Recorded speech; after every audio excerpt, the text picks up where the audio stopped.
So hello. आज मैं बात करूंगा एक हेल्दी डाइट प्लान 25 साल के फीमेल के लिए। तो डब्ल्यूएचओ के रिकमेंडेशंस क्या हैं ये देखेंगे। तो डब्ल्यूएचओ क्या रिकमेंड करता है, तो इसमें हम देखेंगे कौन कौन से न्यूट्रिएंट्स पर डे रिक्वायरमेंट है, फिर किसके लिए ये ज़रूरत होते हैं ये न्यूट्रिएंट्स, फिर इस न्यूट्रिएंट्स की पर डे की रिक्वायरमेंट कितनी है, यानी आपके शरीर के लिए रोज़ाना कितनी चाहिए और कहाँ कहाँ से ये आपको न्यूट्रिएंट्स मिलेगा। तो सबसे पहले नंबर पर देखेंगे प्रोटीन, जो ज़रूरत होता है मांसपेशियों को और जो आपकी हार्मोन्स हैं उनको सही से रेगुलेट करने के लिए।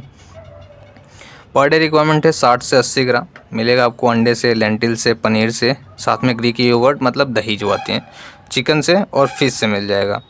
फिर आयरन, तो आयरन प्रिवेंट्स करता है एनीमिया को, और क्योंकि आप फीमेल हो तो आपको मेंस्ट्रुअल ब्लीडिंग होती है, तो उस केसेस में आपकी जो रेड ब्लड सेल्स हैं यानी ब्लड लॉस होती है, तो उस चीज़ को भरपाई करने के लिए आपको डाइट में ऐसी चीज़ें इंक्लूड करनी चाहिए जो आयरन रिच फूड हो, क्योंकि वो क्या करती है कि आरबीसी के प्रोडक्शन में मदद करती है। पर डे की रिक्वायरमेंट है आपके बॉडी के लिए 18 मिलीग्राम, साथ में विटामिन सी लेना डाइट में, क्योंकि विटामिन सी आयरन के एब्जॉर्प्शन में मदद करता है।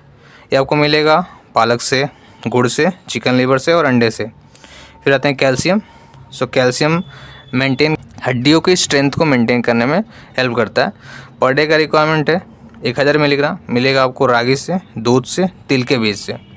फिर आते हैं ओमेगा 3। अगर तो ओमेगा 3 की रिक्वायरमेंट होती है दिमाग के सेल्स को रिपेयर करने के लिए एंड मूड रेगुलेशंस, जो आपको मूड स्विंग्स होते हैं ना उसको प्रिवेंट करने के लिए भी आपको डाइट में ओमेगा 3 रिच फूड लेनी चाहिए। पर डे की रिक्वायरमेंट है 1.1 ग्राम मिलेगा आपको तीसी के बीज से, अखरोट से और सार्डाइन्स एंड साल्मन फिश जो होते हैं ना वहाँ से मिल जाएगा। फिर विटामिन डी कैल्शियम के एब्जॉर्प्शन में मदद करता है, और हमने अभी देखा कि कैल्शियम हेल्प करता है आपके बोन की डेंसिटी को मेंटेन करने के लिए, साथ में इम्यूनिटी को भी मेंटेन करने में मदद करता है। पर डे की रिक्वायरमेंट है 600 से 800 आयु, जो आपको मिलेगा सूर्य की रोशनी से और फोर्टिफाइड फूड से मिल जाएगा। सूर्य की रोशनी आपको 20 मिनट पर डे लेनी होती है, ठीक है। फिर आते हैं फोलेट। सो ये हेल्प करता है डीएनए सिंथेसिस, मतलब कि जो कोशिकाएं आपके शरीर में बनती है ना नए नए, उसको बनाने में मदद करता है। एंड आपके शरीर में जो थकावट होती है उसको भी कम करने के लिए फोलेट की रिक्वायरमेंट होती है। पर डे की रिक्वायरमेंट है 400 माइक्रोग्राम मिलेगा आपको पालक से, लेंटिल से और साथ में पीनट्स जो मूंगफली आती हैं वहाँ से। फिर आयोडीन थायराइड फंक्शंस को और मेटाबॉलिज्म को रेगुलेट करता है। पर डे की रिक्वायरमेंट है 150 माइक्रोग्राम मिलेगा आपको आयोडाइज साल्ट से, सी फूड से और डेयरी प्रोडक्ट से। फिर जो 7 दिन का डाइट प्लान है मैं आपको स्क्रीन पे दिखा रहा हूँ, आप उसका स्क्रीनशॉट ले लेना।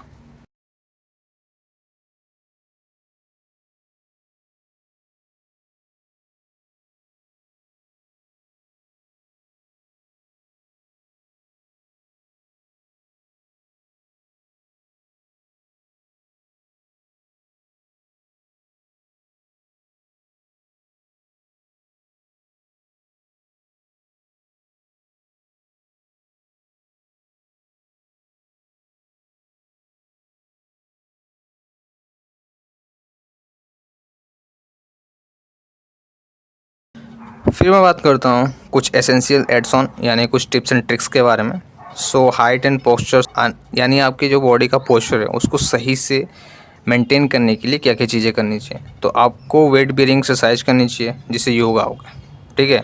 कौन कौन से yoga? Cobra pose, cat cow poses, ठीक है। एंड डाइट में कैल्शियम प्लस विटामिन डी का कॉम्बो लेना चाहिए।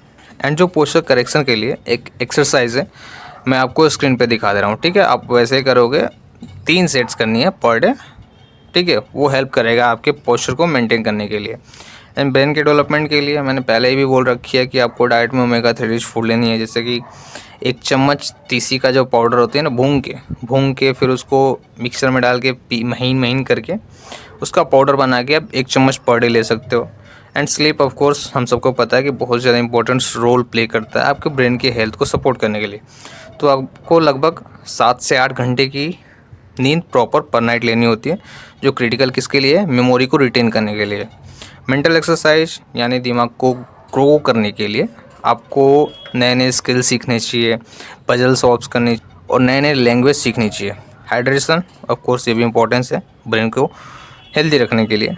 तो आपको लगभग 2.5 से 3 litre water per day drink करनी चाहिए, क्योंकि जो डिहाइड्रेशन होता है ना, अगर आप अपने डाइट में वाटर कम ले रहे हो, वाटर प्लस इलेक्ट्रोलाइट डाइट में कम ले रहे हो, तो आपकी जो कॉग्निटिव फंक्शन होती है यानी जो ब्रेन से रिलेटेड प्रॉब्लम होती है ना उनको इंक्रीज़ कर देता है। फिर सनलाइट कोशिश करनी है कि आप सुबह के 10 बजे से पहले लो और शाम की 3 बजे के बाद, यानी मॉर्निंग में ले सकते हो और इवनिंग में ले सकते हो, ये टाइम दे रखा हूँ मैं आपको। और दोनों मिला के आपको पर डे 20 मिनट लेनी है। एंड कोशिश करो कि आप शुगर कम से कम लो, जैसे मैक्सिमम 25 ग्राम पर डे ले सकते हो, इससे ज़्यादा ना लो, क्योंकि ये कॉग्निटिव फंक्शंस को और साथ में ब्रेन हेल्थ को बहुत नुकसान पहुंचाता है। एंड ऑफ कोर्स आपको जो प्रोसेस्ड फूड होते हैं वो भी आपको डाइट में लिमिट करनी है, साथ में अल्कोहल 1 ड्रिंक 1 हफ्ते, इससे ज़्यादा ना लिया करें। फिर स्ट्रेस मैनेजमेंट, तो ऑफ कोर्स स्ट्रेस को मैनेज करने के लिए आपको 10 मिनट पर डे मेडिटेशन करनी चाहिए, जो कॉर्टिसोल्स को कम करता है। Thank you. Healthy peoples make healthy nation.